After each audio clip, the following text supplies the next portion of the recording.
Kobe Bryant's passing was so sudden, it just doesn't seem right. Today in this video, I'm going to go over why Kobe Bryant's death was not an accident. Welcome back to Stars and Sports. Let's get into the video. Events of the day. On the 26th of January 2020, the residents of Los Angeles woke up to devastating news from the vicinity of their own beloved city.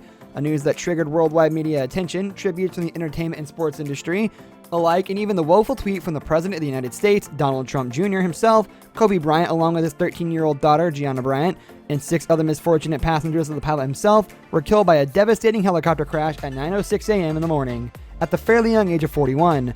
The news struck basketball fans like a bolt of lightning, and the entire world was mournful at the demise of a legendary sportsman who, through years of hard work and determination, had made an unprecedented place in their hearts. The Black Mamba, as he was popularly known as, was one of the best players the sport has ever seen, and his death hurts so much more when you realize that along with him, his daughter, who was just 13, passed away with him. What unfolded was a harrowing investigation and heartfelt tributes all around the globe, even the NBA. She keeps saying, stop speaking it into existence. I love my girl, stop. The official report.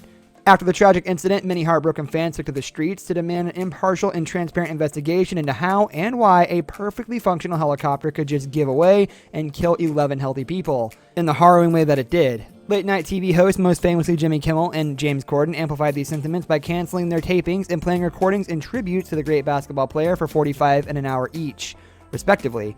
The cause of the crash is still unknown, as the helicopter was not equipped with a black box. The Federal Aviation Administration, the National Transportation Safety Board, and FBI have launched investigations into the crash. On January 28th, Bryant's identity was officially confirmed using fingerprints. The following day, the Los Angeles County Department of Medical Examiner coroner stated that the official cause of death for him and the 8 others on the helicopter was blunt force trauma. They maintain Kobe Bryant died because the pilot could not orient himself, and newly released information shows the pilot appears to have been disoriented by the weather conditions, even telling air traffic control he was climbing an altitude when he was actually descending.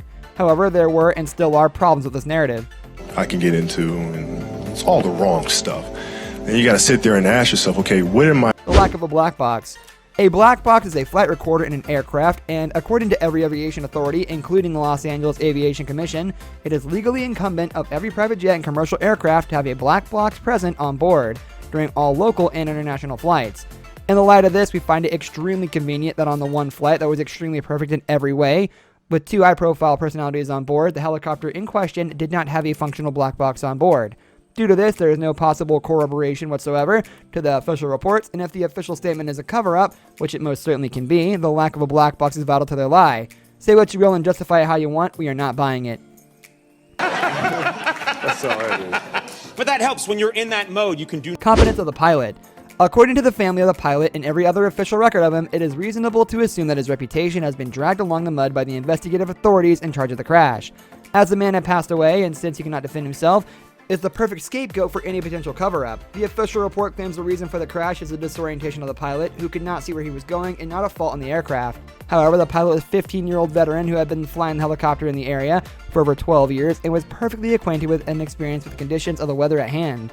So to claim that he suddenly forgot how to fly a helicopter is a gross assumption to make, and sure seems like something very shady is going on.